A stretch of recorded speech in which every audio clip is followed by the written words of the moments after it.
E já está com a gente o senador Luiz Carlos Reis, do PP. Boa tarde, senador. Tudo bom? Tudo bem, senador, com o senhor? Graças a Deus, bem. Passei meio enrolado a semana passada, mas agora já superamos essa pandemia aí da tal de influenza. Pois é, senador, o senhor ainda está um pouquinho rouco. Eu fiquei sabendo que o senhor estava um pouquinho gripado. O problema é que o senhor não para, né, senador Reis? E o remédio para gripe é um só, descanso. Pois eu não conhecia essa receita, Thalina, fui conhecer essa semana passada, viu? Pois é. 2 dias e fui obrigado a ficar em casa. Obrigado. Eu imagino que tenham quase que amarrado o senhor para conseguir, né, essa proeza, senador Reis. Durante esse Expo Direto, domingo à noite, na premiação e também na segunda-feira, eu acabei, acho que, contraindo essa influenza, mas superado, quarta-feira, quinta-feira, já estava completamente medicado e eu só não saí essa semana porque fiquei em casa. Então, desculpe aí, Thalina, não estar presente com você. Eu gostei de estar presente. Ontem conversamos com você, com o Diego. Deu certo, estamos falando aqui virtualmente de São Borja para a Guaíba. Prazer falar com os guaibeiros aí. Então, senador, como é que o senhor vem acompanhando em Brasília? Porque a gente vê, claro, um cenário muito movimentado, primeiro semestre do ano, muitas pautas importantes, e algumas dessas pautas, antes de entrar nas mais polêmicas, senador Reis, mas a gente vê alguns temas que marcaram muito 2023, o final do ano ali, entre eles a reforma tributária. A reforma foi aprovada, a PEC da reforma, porque é uma proposta de emenda à Constituição. Bom, algumas pessoas podem achar que a polêmica já passou, inclusive na promulgação da PEC, a sessão plenária do Congresso foi considerada histórica. Mas, na prática, a discussão, me parece que os pontos mais polêmicos da reforma vão continuar mobilizando muito deputados federais e senadores, porque são muitas as legislações complementares, as legislações infraconstitucionais que vão precisar ser tratadas. E muitos dos temas mais polêmicos da reforma, justamente pela falta de consenso, ficaram para depois, para ser discutidos agora. Entre eles, a questão ali do marco temporal, por exemplo, para se estabelecer a média de arrecadação do ICMS e, posteriormente, a divisão do IBS, é um dos temas, e também a questão das exceções, que imagino já levou a um tensionamento maior e uma movimentação de pressão em relação aos parlamentares por representantes desses setores, senador. Thalini, esse é um assunto que agora vem a regulamentação da lei, da PEC, né? Nós já votamos contra a reforma, entendimos que vai ser ruim para a população. Seguramente nós aumentaremos a carga, quer dizer, a população pagará mais caro digamos assim, a carga tributária será maior, e nesse sentido é importante que nós tenhamos, né, agora essa discussão que está sendo feita no Senado, também na Câmara, para que nós possamos ter a questão específica da regulamentação da lei que foi votada no ano passado. Então, esses assuntos se discutem agora, e estou vendo agora o meu colega Mourão chegando presencialmente aí, um abraço ao Mourão. E também o que nós queremos agora é essa discussão, Thalina. Seguramente o Mourão é cobrado, eu sou cobrado, o Paim é cobrado, nessa questão específica da regulamentação da reforma tributária, que é um tema que temos que resolver esse ano, que começou recentemente. Senador Reis já está aqui comigo no estúdio. O senhor pediu desculpas, está em São Borja, depois de um período em que ele teve que ficar 2 dias de repouso à força, porque quem conhece o senador Reis sabe que isso é quase que uma tarefa ingrata, mas já está aqui conosco no estúdio, senador, o senador Hamilton Mourão. Um abraço, Mourão. Abraço aí, meu amigo Reis. Sentimos sua falta, mas sabemos que você está se recuperando plenamente aí. Já estou em forma. Eu vou aproveitar, senador Hamilton Mourão, muito obrigada pela presença, uma boa tarde, seja muito bem-vindo, e vou deixar vocês dois em contato aqui com a gente simultaneamente. Queria lhe ouvir também em relação a essa questão que muita gente pode achar, bom, o pior da reforma tributária já passou, mas na prática, talvez os temas mais polêmicos da proposta da PEC da reforma, que acabou promulgada, ficaram para agora, né, senador, que são as legislações infraconstitucionais, as legislações complementares, que, bom, vão ter que ser discutidas novamente em nível nacional, tanto pela Câmara dos Deputados quanto pelo Senado. E aí entra a questão do marco temporal da média do ICMS, a questão das exceções, os temas em que não aconteceu o consenso e que vão ter que ser enfrentados agora. Essa é a realidade, Thaline. E aí, meu boa tarde a todos que estão acompanhando o teu programa, né? O que foi aprovado foi o arcabouço da reforma, né? Vamos dizer assim, a casca do edifício. Toda a regulamentação. Agora, o recheio do edifício, que é o que vai dar realmente sustentabilidade à reforma, a gente avalia que tem mais de 50 leis complementares para serem aprovadas, né? E de forma que regulamente tudo aquilo que foi colocado na Constituição. Vamos lembrar que foi tudo colocado dentro da Constituição. Mas algumas coisas eu, naquele momento, votei até contra, porque quando você coloca coisa demais na Constituição, depois, na hora de querer mudar, fica mais difícil, né? Então, o governo tem que trabalhar nisso aí, não é só o trabalho do Legislativo, o governo tem que apresentar a sua proposta, né? Nós estamos aguardando isso, o ministro da Fazenda já tocou nesse assunto, né? De modo que a gente tem esse ano e o ano que vem para dar um jeito de que em 2026 esse edifício comece a funcionar, né? Dentro daquilo que foi aprovado o ano passado. Qual o senhor acredita que é o ponto que pode levar a uma maior polêmica, maior divergência em relação à questão das exceções, por exemplo? Isso é um ponto que incomodou o governo, especialmente ali o ministro da Fazenda, Fernando Haddad, e a questão das exceções justamente que acabou ampliada durante a análise do Senado. O senhor acha que esse pode ser um ponto nevrálgico? Eu acho, né? Eu também me posicionei contra, né? Nós tivemos um caso emblemático, que foi aquilo que é conhecido como a Bolsa Stellantis, né? Que foi os subsídios que estão colocados para a empresa que está lá no Nordeste fabricando carro, né? E não tem nenhuma grande inovação no que essa empresa está fazendo para receber o benefício, né? Ou a continuidade do benefício, e isso colocado dentro da Constituição. Esse é que é o problema, né? E assim como esse, outros, né, foram inseridos, né, dentro de uma perspectiva que a gente olha que o governo federal hoje tem na faixa aí de 500 a 600 bilhões de reais de renúncia fiscal, recurso que poderia estar sendo empregado de outra forma. Eu sempre me bato que a renúncia fiscal, alguém para recebê-lo, ou é um setor que é intensivo em tecnologia, ou seja, tem pesquisa e desenvolvimento, ou é um setor intensivo em mão de obra, né? Se não está trabalhando nessas duas vertentes, não é o caso de estar com incentivo fiscal. Senador Luiz Carlos Reis, a senhora acredita que esses pontos que a gente já mencionou aqui, que o senador Mourão traz, podem ser, de fato, os pontos que levem a uma maior discussão, um maior tensionamento no âmbito das duas casas, do Senado e da Câmara dos Deputados? Thaline, complementando o que o Mourão está falando, nós temos também o aumento da carga tributária nos estados. Nós já estamos vivendo esse assunto aqui no Rio Grande do Sul. Já no final do ano passado, o governador já encaminhou propostas para a Assembleia que foram rejeitadas. Então, nós temos Brasília, sim, e teremos também a repercussão nas arrecadações dos estados, porque a situação também não é fácil nos estados, e agora alguém tem que pagar essa conta, Mourão. Que quem será a população. O aumento da cobrança pelo estado e também essa regulamentação pela União que vai ser feita. E nós vamos lutar para que o que nós queríamos lá atrás, Mourão, era não aumentar a carga tributária. Tentamos, inclusive, emplacar um percentual desse imposto e nós não conseguimos passar. Era um percentual que era para ser um limite, em torno de 25%.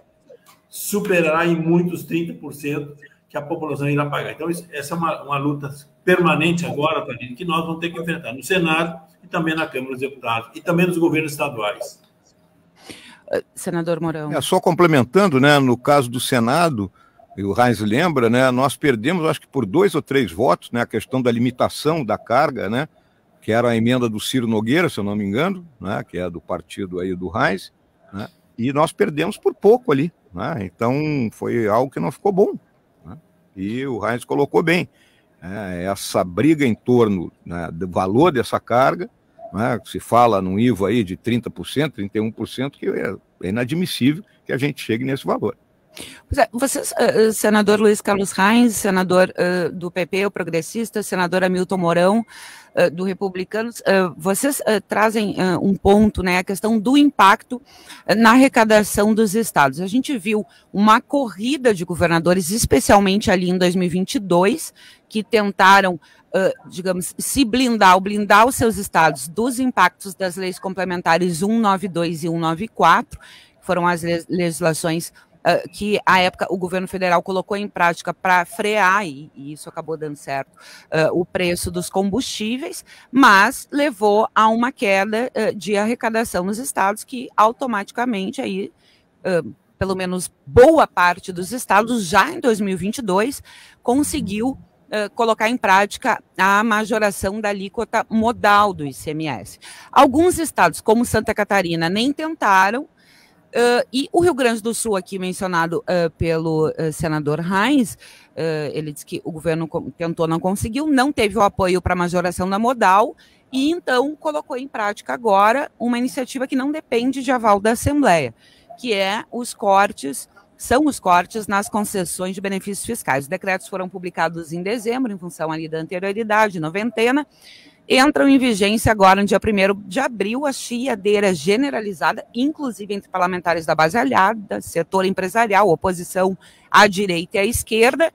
Bom, o governador diz que sem esses cortes não tem como garantir o fôlego da arrecadação. E, paralelamente a esse movimento aqui no Rio Grande do Sul, Eduardo Leite e outros governadores, como Tarcísio de São Paulo, tentam negociar com o governo federal uma alteração nos termos do regime de recuperação fiscal, que se tornou impagável, segundo estes governadores do Rio Grande do Sul, inclusive, que já assinou a adesão. O que dá para esperar? Porque esse é um tema que vai, mais uma vez, acabar passando pelo Congresso Nacional, o Palácio do Planalto, que vai negociar, encaminhar um projeto ao Congresso, a gente espera, no curto prazo. O que dá para esperar e qual é a perspectiva de alteração efetiva nos termos do regime de recuperação, senador Luiz Carlos Reis? Aline, se você lembrar, eu citava isso na minha campanha. E o governador Eduardo Leite dizia que não tinha problema. Tem problema, tanto é que esse problema chegou para o Estado. Já no início do governo Bolsonaro, Mourão e o Bolsonaro, quando assumiram, eu tentei uma mobilização, Mourão, com alguns governadores, Caiado, Ratinho, o próprio governador Eduardo Leite e o governador de São Paulo naquela ocasião, para tentar fazer uma negociação entre Minas, que era o Zema, São Paulo, Rio Grande do Sul, Rio de Janeiro, e isso não prosperou no governo passado, porque os governadores não se mobilizaram. Alguém fez negócio por conta e tentaram resolver e não resolveram seus assuntos. Então, hoje, precisa resolver, e parece que o presidente Lula já comentou esse assunto agora na reunião da Fieras. Alguém já me passou esse assunto, que esse foi um tema que foi colocado e precisa resolver. Os estados maiores devedores, que é São Paulo, Minas, Rio Grande do Sul, são os 4 maiores devedores do Brasil, precisam dessa negociação, que não tem fôlego, diferente do que o Eduardo dizia no debate da campanha, que tinha condições de resolver. Não resolveu, e agora precisa também desse processo de resolver o impasse da dívida com a União. Tem que haver uma renegociação diferente, e nós vamos ajudar, Mourão. Seguramente o Paim, eu posso falar pelo Paim, eu e o Mourão estamos aqui, vamos ajudar, porque é importante para o Estado do Rio Grande do Sul ajustarmos a dívida que o Estado tem com a União, e os demais estados também. Para contribuir aqui com o debate, tanto o governador Eduardo Leite, aqui do Rio Grande do Sul, quanto o governador de São Paulo, Tarcísio, que inclusive é do Republicanos também, senador, eles estão defendendo a mesma linha. A dívida como está é impagável. A questão do juro, né? Exato. Então, o que eles pleiteiam, obviamente, é um juro diferenciado. Né? Isso tem que ser negociado com a União, a gente tem que lembrar, aí como eu já tive do outro lado do balcão, né? A gente tem que entender, né, a União nesse momento. Mas os estados tendo fôlego, né, eles aliviam os próprios encargos da União, né, e deixa de ser, vamos dizer, uma situação de estresse que termina, né, no Brasil, na forma como nós vivemos, refletindo sobre né, decisões, né, do governo central. Então, eu acho que sentar à mesa, né, e discutir qual é o valor do juro, né, eu vi aqui que a nossa dívida do nosso Estado ela está saltando praticamente em 10 bilhões de reais ao longo aí desses últimos tempos. É muita coisa, né? Ela salta de 80 para 90 bilhões. Sim. Né? Então, é uma dívida elevada e essa variação é muito grande. Então, vamos reconhecer que o Estado tem uma dívida para pagar, mas ele precisa ter, tipo, um refis de modo que ele pague de acordo com a sua capacidade. Agora, aí eu olho também o outro lado. Né? Uma vez definida que a minha capacidade de pagamento é essa, vamos honrar. Pois é, porque é isso que não... Tanto, primeiro aconteceu lá em 98, a primeira renegociação, Sim, nós né? estamos na terceira, Senador né? Mourão e senador Reins. Em 98 se dá a primeira renegociação ali da dívida, inclusive Rio Grande do Sul tem um ponto que se distingue, porque lá em 98 a maioria dos estados abriu mão dos seus bancos estatais e reduziu o percentual de comprometimento da receita corrente líquida com a dívida para 8%. Rio Grande do Sul manteve, o Banrisul ficou em 13%. Bom, de lá para cá a gente viu o cenário, as dívidas sendo pagas e o estoque da dívida cada vez maior. Vimos agora essa renegociação por meio do regime de recuperação fiscal e, mais uma vez, os governadores dizendo que não se tornou impagável. Quer dizer, o cenário se estabelece, depois ele muda, porque são dívidas negociadas a médio e longo prazos, e, mais uma vez, a gente vê, como o senhor mencionou, senador Mourão, a terceira vez. Quer dizer, quando é que vai ter fim? Quando é que vai estabelecer uma renegociação que, não sei nem se isso é possível, que a gente não corra o risco de governadores serem surpreendidos, ou nem tanto, por uma alteração no cenário que leve à necessidade de uma nova renegociação? Porque aí também, né, eu vejo, né, que o governo do estadual ele tem que olhar, né, a sua projeção para frente, né, e ver, porque existem gastos que são inerciais, que muitas vezes não são levados em conta no momento que você está fazendo aquela renegociação.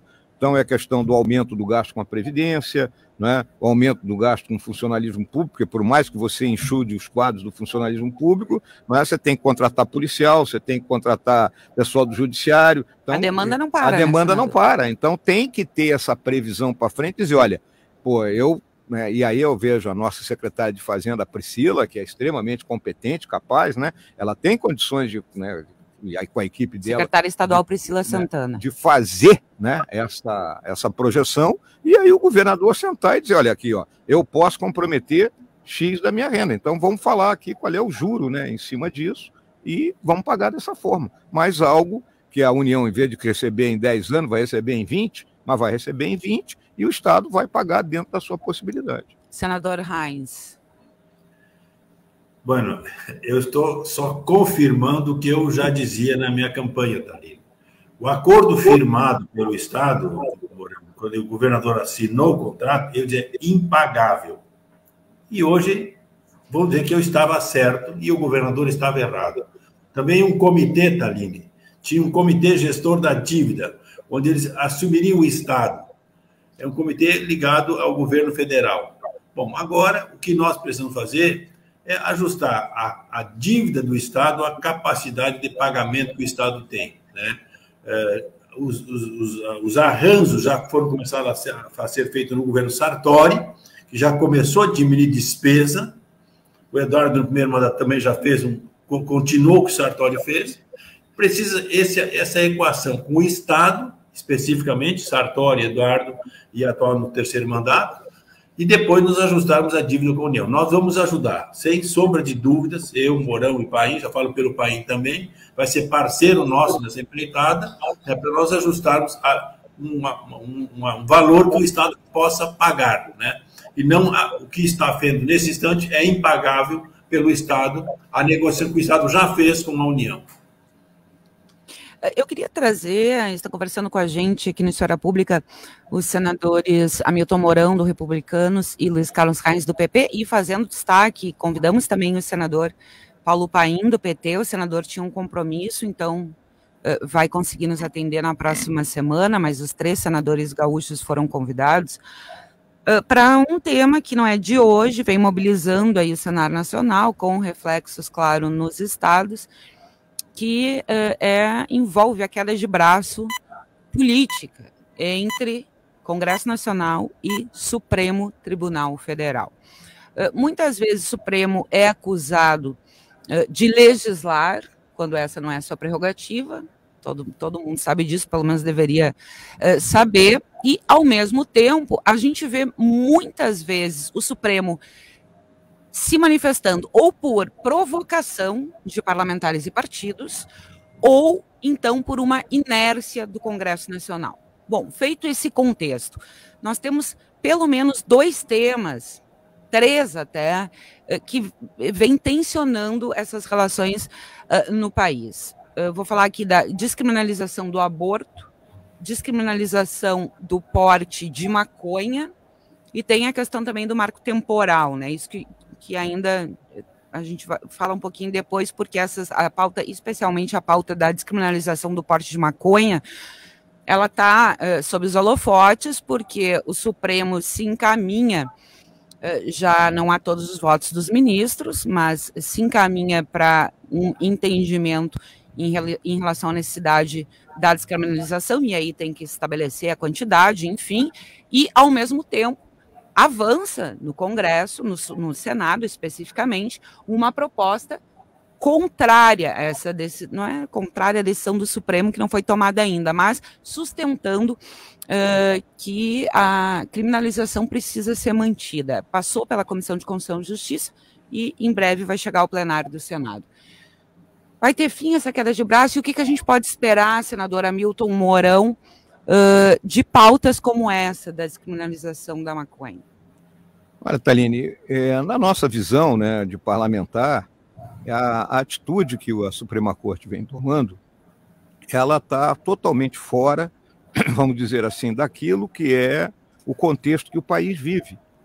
Porque quando ele toca nessa questão da maconha, querendo arbitrar uma quantidade que caracterizaria a diferença pessoal, entre o traficante e o consumo pessoal, é algo totalmente desproposital. Em primeiro lugar, que é o que eu considero que é o ponto fundamental, é que não existe maconha legal no Brasil. Né? Então, independente de o consumidor, né, fumar 1 cigarro, 2 ou 3 cigarros, né, ele está fumando um produto que é fruto do tráfico e fruto de crime. Né? Aí ele quer arbitrar uma quantidade. Então, vamos dizer o seguinte, ele diz que é 10 gramas. Então, eu tenho 10 gramas na minha mão e vendo para o meu vizinho do lado essas 10 gramas. O meu vizinho, que é só consumidor, ele não estará cometendo crime. E eu, com as 10 gramas, estarei cometendo crime. Então, é uma situação totalmente desproposital, né? E que não leva em conta a realidade. Se quer liberar o uso da droga, né, que tem que haver uma política pública, como há nos países que resolveram liberar. Né? E o que tem? Vai ter farmácia que vai vender, vai ter plantações controladas de onde vai vir esse produto, ou seja, vai ter uma cadeia legal deste comércio. Então, o que o Supremo está fazendo hoje, não quero, né, ser ofensivo aos ministros do Supremo, mas é um desserviço ao país. E daí a reação dentro do parlamento, onde na Comissão de Constituição e Justiça, de 27 senadores, 24 ou 23 votaram a favor, né, da PEC contra essa descriminalização da maconha. Senador Reins. Com relação à maconha, nós já tínhamos legislações... Senador Reins? Alô, Thaline, está ouvindo? Sim, Thaline, perfeitamente, senador. Okay. Estamos lhe vendo aqui também.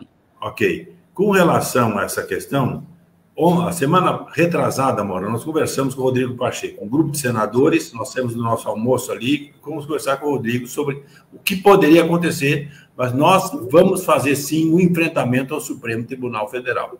O Mourão já falou nessa PEC que foi votada na CCJ, por ampla maioria, e nós não podemos admitir, nesse fato, que o Supremo queira, nesse instante, determinar quantidades que possa saber entre consumo e o tráfico da droga.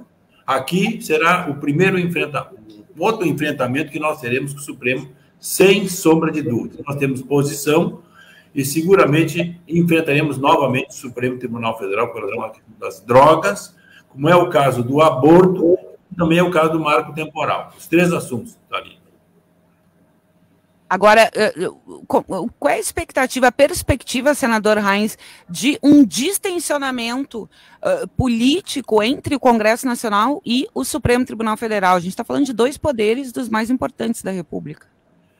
É o abuso que o Supremo faz hoje com relação à forma que ele legisla, certo? Então, esse é um ponto, que esse abuso já está tendo um distensionamento.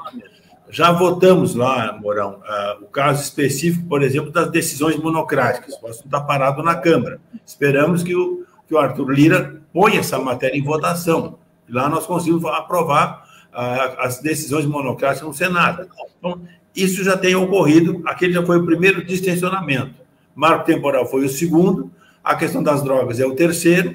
E teremos que enfrentá-lo, sim, porque eles têm que respeitar. O caso do marco temporal, Thalínia, apenas para você ter ideia, eles criam legislações como eles querem criar legislação. Não pode fazer isso. Já existe lei, já existe a Constituição de 88 que foi desrespeitada. E assim, vários outros casos. Esse é o caso do marco temporal. Decisões do próprio Supremo, o caso Aires Brito, Mourão, que aconteceu, já tinha decisões. Eles mudam as decisões ao bel prazer, conforme os ministros de plantão estão fazendo hoje. Então, o que nós temos que fazer é enfrentá-los, sim, nessas questões: droga, aborto, marco temporal e as decisões monocráticas. Eu não posso deixar, a gente está já, infelizmente, aqui se encaminhando para o final. Nós temos mais poucos minutos, nosso colega Renato Martins já está ali pronto para entrar aqui em campo, mas não posso deixar de perguntar, repercutir com os senhores as notícias do Cenário Nacional hoje. O ministro Alexandre de Moraes levantou o sigilo de diversos depoimentos em relação às investigações envolvendo o 8 de janeiro. E, entre as declarações, a do ex-chefe da FAB, golpe teria ocorrido se o Exército seguisse o plano de Bolsonaro. E as manifestações, por exemplo, como o ex-chefe da Aeronáutica, que diz que o comandante do Exército ameaçou prender Bolsonaro. E ainda Batista Júnior, né, relatou à Polícia Federal investidas do ex-presidente para atrair o apoio das Forças Armadas para a trama golpista e que as Forças Armadas teriam sido decisivas para que Bolsonaro não levasse adiante seus planos, senador Reins. Deixa o Mourão falar que estava em casa, tá depois eu repito. Senador Hamilton Mourão. Passou uma bola quadrada para o senhor agora, senador. Reis, vou tocar aquela musiquinha do Canal 100, hein? Uma bola quadrada agora. Olha, o que eu posso dizer disso aí, né? A gente sabe que aqueles 2 meses após a eleição houve algumas discussões, né, lá no Palácio do Alvorada, onde o presidente ficou, né? São depoimentos, né, que estão começando a vir à luz. O que eu vejo tudo é que, né, não houve ação nisso aí, né? Houve discussão. Eu tenho falado sempre que golpe não tem minuta, né? Golpe, quem quer dar o golpe e depois ajeita, né? Eu sempre cito que em 1937 o Getúlio deu o golpe e depois chamou um jurista para escrever uma Constituição nova, né? Então é um troço meio, eu acho meio tipo uma chanchada essa história da minuta do golpe, né? Nós temos que aguardar, né, o final dessas investigações todas. Eu me reservo, né, de tecer maiores comentários sobre algo que eu não participei, né? Também existe, vamos dizer, a meu lado, de ter sido vice-presidente do presidente Bolsonaro, né, e condená-lo por algo que eu não estava ao lado dele, né, e que não conversei com ele em nenhum momento, né, eu considero antiético isso, né? Então, o que eu posso dizer desse troço todo... O senhor teve dúvida do resultado das eleições lá em 2022 em algum momento, senador? Nunca tive dúvida, senão eu não tinha sido eleito. Pois é. Tá certo? Então, nunca tive dúvida no resultado das eleições, essa sempre foi a minha visão. Eu considero que nessa questão das urnas, se houvesse uma fraude gigantesca, né, essa em algum momento teria que vir à luz, né, mas acho, né, que para o bem do sistema, nós temos que ter a impressão do voto. Não é voto impresso, é uma discussão muito mal colocada. Parece que a gente ia voltar ao passado do voto no papelzinho. Não, se até na Venezuela imprime o voto, né, por que aqui não pode imprimir o voto? Para que todo mundo tenha certeza de que efetivamente está registrado o que ele digitou e que, se haja dúvida, que se conte depois os papeizinhos, né? Eu acho que isso não é problema, eu acho que é uma responsabilidade nossa no Congresso Nacional fazer isso andar para a próxima eleição, porque aí vai dirimir qualquer dúvida. Mas encerrando mais ou menos essa discussão, Thaline, e essa coisa, o que eu digo é que, né, não houve, né, uma ação, né, não se colocou tropa na rua, né, não se impediu o presidente Lula de assumir, né? Então, eu acho que a gente está na hora de passar por cima disso aí, né? Vai fazer parte da história, né? E aguardar o que a justiça vai definir, porque há muita, vamos dizer, muito disse-me-disse, e vamos aguardar o julgamento, porque quando tu espreme esse troço todo, aí vai ficar a discussão. Intenção é crime, né? Ou não? Essa será o ponto focal da discussão.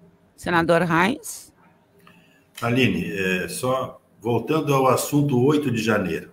O que eu estou vendo hoje é um abuso do Supremo Tribunal Federal, começar pelo dia 8 de janeiro, na minha opinião, por uma questão orquestrada. O senador Amin, Thaline, questionou o governo federal e recebeu a resposta que no dia 6 de janeiro sabia o que ia acontecer no dia 8. Mais de 40 órgãos do governo federal e do governo do Distrito Federal conheciam o que ia acontecer e não tomaram providências. O primeiro passo é esse aqui, certo? Então, é um fato importante. E depois, o Flávio Dino acompanha de camarote o que aconteceu. E por que a Força Nacional não agiu, Mourão, nesse dia? Estranho. Por que a Guarda Presidencial, você que esteve no Palácio Planalto, por que não estava ausente no dia? Então, esse é um fato também que eu deixo no ar para que o pessoal possa ter um raciocínio. Agora vem essa questão do golpe. O golpe foi dado pelo Supremo Tribunal Federal. Isso sim, o que aconteceu, a prisão de mais de 1.000 brasileiros e brasileiras que foram presos. Isso é um golpe. Eu vi um pouco do comentário do Zucco e da deputada Luciana Genro, que estava anterior, falando sobre esse assunto. Aliás, ambos concordaram, né, que as penas estão demasiadamente amplas. Absurdas, entendeu, Thaline? Como é que eu vou dar um golpe se eu não tenho... Disse um pastor de uma igreja, se eu não tenho um canivete no bolso, se eu não tenho um cortador de unha, que golpe eu vou dar? Então, essas questões todas, Thaline. Agora, vem as falas do comandante do Exército e também do comandante da Aeronáutica sobre esse assunto. O que se discutiu? Claro que se discutiu várias alternativas, mas ninguém ia tomar o poder para botar o Exército para comandar o país. Não era isso aí. Eu tenho, sim, dúvidas com relação ao processo eleitoral, Thaline. Tanto que eu encaminhei, Mourão, 8 processos, eu encaminhei e assinei, discutindo esse assunto, nas diversas instâncias. Quando a fala, alguns dias atrás, vocês receberam a minha nota aí, Thaline, a fala do Coronel Cid, que eu queria roubar a urna. Imagina eu roubar a urna. Tudo que eu fiz foi explícito. E assinei, eu assinei, estão no atual governo, tudo que eu fiz ainda em 2022, durante aquele mês de novembro e dezembro, onde o pessoal questionava e eu também questionava aqueles resultados. Então, essa situação existiu e agora estão tentando achar uma fórmula, um depoimento para cá, para lá, pressão daqui ou dali, para que as pessoas falem. É o caso do Cid, agora vem o general das Forças Armadas e também do Exército, da Aeronáutica. Do Exército, da Aeronáutica e da Marinha, todos eles se manifestando nos autos que foram liberados, senador. Tudo bem, tá bom, esse é o assunto. Tem que tocar a bola para frente. Não aconteceu nada nesse assunto ali, e o que eles estão fazendo nesse instante, essas oitivas, conduzidas irregularmente pelo Alexandre de Moraes, faz o que bem entende. Ele é o juiz, ele é o delegado, ele é o promotor, ele é tudo numa ação. No inquérito que ele faz o que ele bem entende. Então, complicado essa posição, mas nós veremos o resultado posteriormente desse assunto. A Marinha não falou, senador. A Marinha não falou, não. Não. Aeronáutica e do Exército, comandante do Exército. Eu quero, infelizmente, nosso tempo chegou ao fim. Eu quero agradecer muito a disponibilidade de você, senador Luiz Carlos Reis, senador do PP, do Progressistas, que está com a gente aqui pela internet. Eu, na minha tela, vejo ele, quem está acompanhando o programa também. O senador Mourão não está de frente aqui para o computador, mas o senador Mourão também vocês acompanham em imagens. Aqui, rádio agora tem imagem, né? Então não tem jeito. Senador Luiz Carlos Reis, muito obrigada pela disponibilidade, por conversar aqui com a gente. Senador Hamilton Mourão, do Republicanos, muito obrigada pela disponibilidade de vir aqui até o estúdio conversar com a gente. Uma boa tarde e um bom trabalho, senador Reis. Boa tarde, um abraço. E para o senhor também, senador Mourão, uma boa tarde e um bom trabalho. Boa tarde, Taline, obrigado. Boa tarde a todos que nos acompanharam e ao meu amigo Reis, que esteja pronto para o combate semana que vem. Está sempre pronto esse homem, é uma coisa impressionante a energia do senador Reis, senador Mourão. Valeu. Um abraço, senador. Muito obrigada, senador. Um abraço. Um abraço. O Esfera Pública fica por aqui, num oferecimento Gran Pau.